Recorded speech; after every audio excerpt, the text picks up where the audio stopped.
नमस्कार मंडळी, आज आपण बनवणार आहोत आंब्याचा शिरा। प्रथम आपण आंबा स्वच्छ धुवून घेऊया।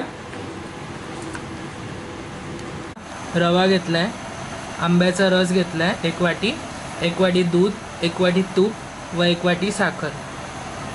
वाटी रवा घालूया कढईमध्ये। कढई गरम करायला ठेवलेली आहे आणि त्यामध्ये आपण रवा टाकलेला आहे। त्याच्यावर आपल्याला रवा भाजून घ्यायचा आहे।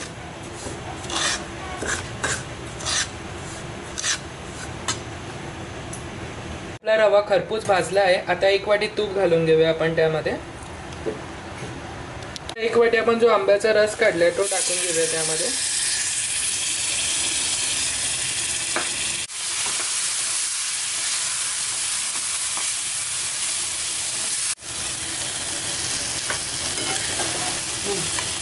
रवा आता शिजत आहे।